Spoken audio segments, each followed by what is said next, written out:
भगवान देवाधिदेव महादेव की ऐसी करुणा है।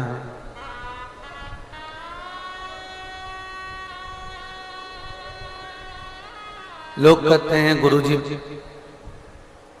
हमें दुनिया के लोग बड़ा दुख देते हैं।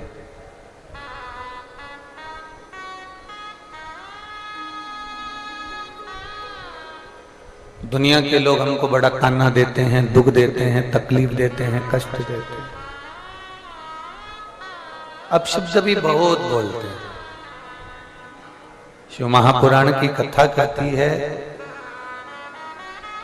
दुनिया के लोग अगर आपको अपशब्द कर रहे हैं, दुनिया के लोग यदि आपको ताना दे रहे हैं, दुनिया के लोग अगर आपको गाली दे रहे हैं, दुनिया के लोग यदि आपको आड़े तेड़े शब्द कर रहे हैं तो आपको प्रसन्न होना चाहिए। कारण बमोल के पेड़ पर कोई पत्थर नहीं मारता, जितने भी मारते हैं फलदार वृक्ष पर ही लोग पत्थर मारते हैं।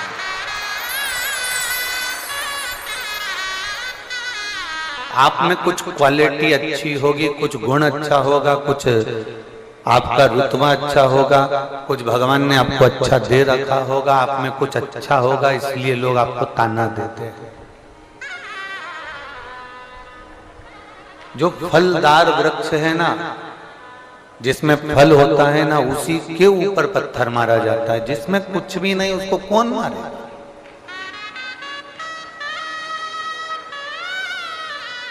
और जितने इस कुबेरेश्वर बाबा की धरा पर बैठकर कथा को सुन रहे हैं और लाइव आस्था चैनल के माध्यम से फेसबुक यूट्यूब पर कथा को श्रवण कर रहे हैं, जितने अपने अपने घरों में रहकर या इस पंडाल में बैठकर जहां तहां बैठकर इस कथा को सुन रहे हो, ये अंदाजा लगा कर रखना कि तुम साधारण नहीं हो, तुम फलदार वृक्ष हो, इसलिए थोड़ा सुनना। संसार में जन्म लेने वाला एक भी मनुष्य कोई साधारण नहीं होता। आप अपनी क्वालिटी को निखारने का प्रयास करो। मेरे भोले बाबा ने अगर तुम्हें संसार में जन्म दिया है, हमने पहले भी कहा कि एक पति पत्नी अपने कमरे के अंदर जिस कक्ष में सोते हैं उसमें कबाड़ा नहीं रखते, उसमें अटाला नहीं रखते। पति पत्नी जिस कक्ष में सोते हैं, जिस कमरे में सोते हैं, उसमें अटाला नहीं रखते, उसमें कबाड़ा नहीं रखते, उसमें व्यर्थ का सामान नहीं रखते। उसी तरह ये पृथ्वी पूरी मेरे भोलेनाथ की है, तो भोलेनाथ भी इसमें कबाड़ा नहीं रखते, उसमें अच्छों को ही रखते। बोल बम का नारा है। यहाँ भोले बाबा अगर किसी को रखा है संसार सागर में, मृत्यु सागर में, तो कोई कबाड़ा नहीं रखा, उसने अच्छा रखा।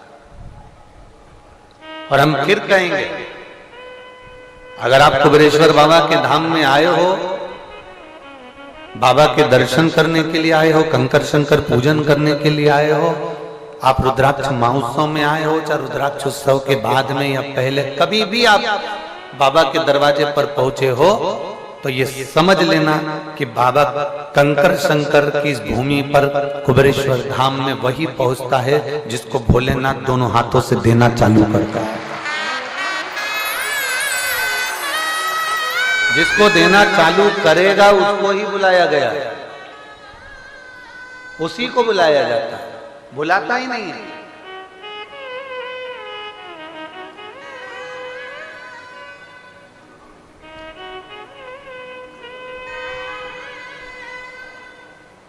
आज वो सोमानी जी अभी आए थे, कह रहे थे गुरु जी ऐसी कृपा करना कि बस आप जजमान में हमारा नाम लिखते चले जाना। अमेरिका वाले भैया आए थे, ऐसी कृपा बना कर रखना कि हम जजमान बनते रहे। वो धूलिया वाली बहन आई थी, वो कह रही थी आप ऐसी कृपा करना हम जजमान बनते रहे। कई बहनें, वो सोलापुर वाले आए, बस ऐसी कृपा का बनते। वो अहमदाबाद वाले, गुजरात वाले आया, ऐसी कृपा करो बंद। वो महेश्वरी जी इंदौर वाले, ऐसी कृपा कर दो। वो दिल्ली को प्रीति नोटिया, तो ये सब एक वो बहन कर रही थी पांचाल मुंबई वाली जजमान। 2021 से बाबा से प्रार्थना कर रही। कहाँ है? हाँ ये खड़ी। 2021 इसको माइक दो जरा, पहुंचाओ माइक। ये जजमान के पास माइक भेजो, फुर्ती भेजो, फुर्ती। वो अपनी दशा सुना रही थी कि जब मैं बाबा के दरवाजे पर आई थी तो मेरी दशा क्या थी। वो दशा कह रही थी कि मैं जब बाबा के दरवाजे पर जब 2021 में या 20 में जब उन्होंने बताया तो उस समय पर मैं जब पहली बार यहाँ पहुंची थी तो मेरी लक्ष्मी जी कहती हैं मेरा सोने का नगर बसा हुआ है, मेरा बैकुंठ बसा हुआ है, सोने के बंदरवाल, सोने के तोरण द्वार, सोने के कलश लगे हुए हैं। पार्वती तेरा जीवन क्या है? एक गुफा में तू अपनी जिंदगी निकाल रही है, शमशान में अपनी जिंदगी निकाल रही है, और मेरा जीवन देख में बैकुंठ का निवास करती हूं। तुम्हारे पति नेत्र बंद कर कर बैठे रहते हैं, मेरे पति शेषनाग की सैया पर शयन करते हैं, मैं चरण दबाती हूं। मेरे यहाँ रोज 56 भोग बनते हैं पार्वती, और तेरे यहाँ आकड़िया की रोटी बनाई और काकड़िया की साग और उसी का भोग लग जाता है।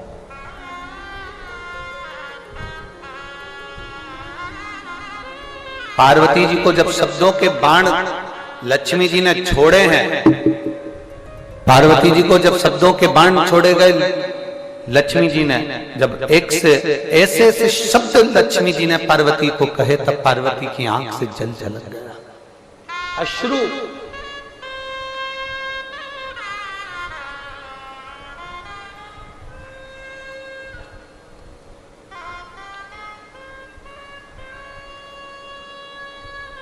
और हमने एक बात पहले भी कहा था,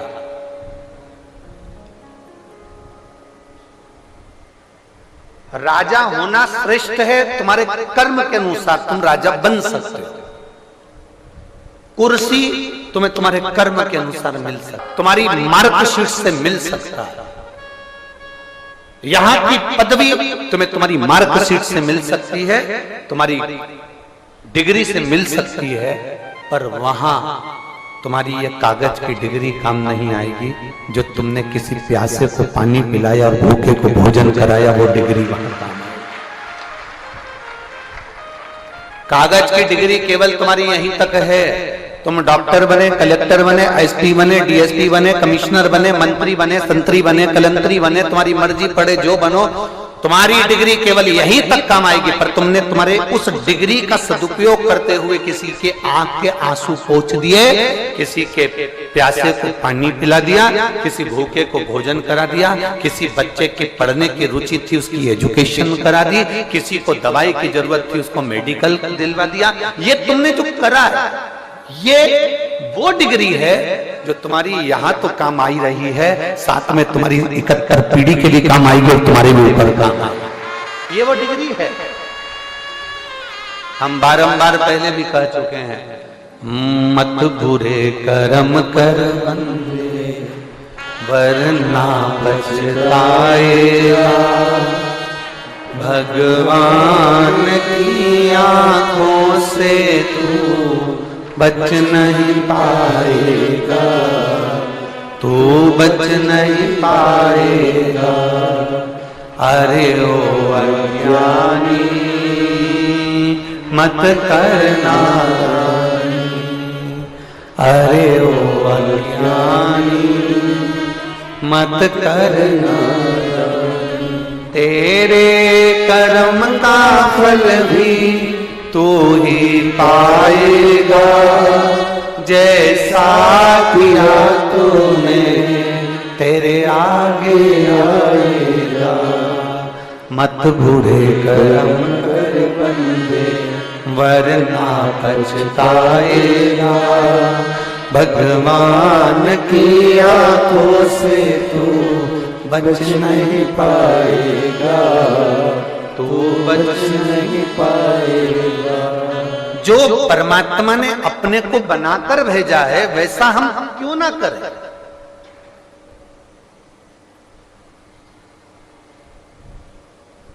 अपने कर्म का भोग अपने को भोगना, कुछ अच्छा करने का प्रयास करो।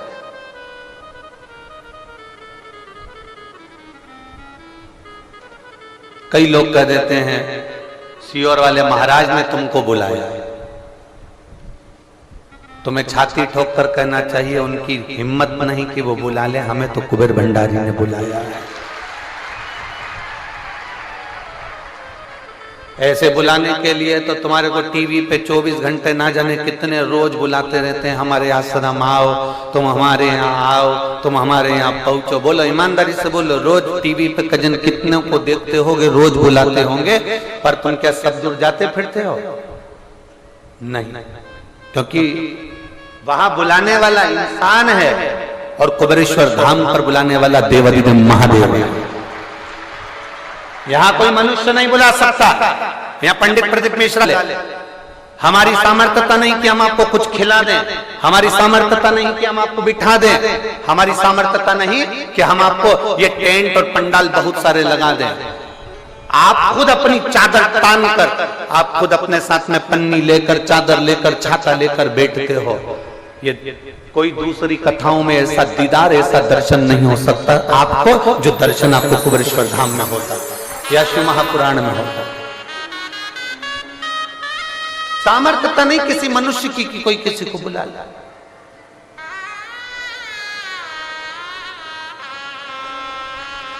वो बुलाने वाला भी वही त्रिकालदर्शी, कैलाशी, अविनाशी। पार्वती जी को ताने दिए गए, अपशब्द कहा गया। माता पार्वती जी के नैनों में जल झलक गया और माता पार्वती सीधे भगवान शंकर के पास पहुंच गई। शिव जी के पास में बैठकर माता पार्वती जी आंख से आंसू बहा रही थी और भोलेनाथ जी ने पूछा, ओघड़दानी भगवान शंकर ने पूछा, पार्वती क्यों रो रही हो? क्या शंकर भगवान को मालूम नहीं था कि पार्वती क्यों रो रही हो? क्या शिव जी को नहीं मालूम था कि पार्वती की आंखों में आंसू क्यों है?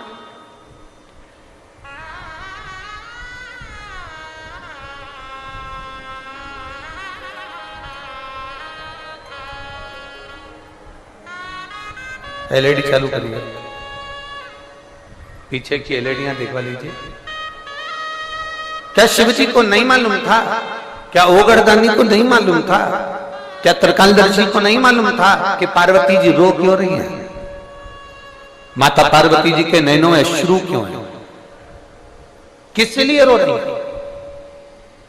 शिव महापुराण की कौमार खंड कहता है कि एक पत्ता भी अगर हवा में हिलता है तो महादेव के कानों में भनक पड़ जाती है कि कोई पत्ता हिल रहा है। यहाँ श्रीमद् भागवत कथा में, श्रीमद् भागवत जी में 18,000 श्लोक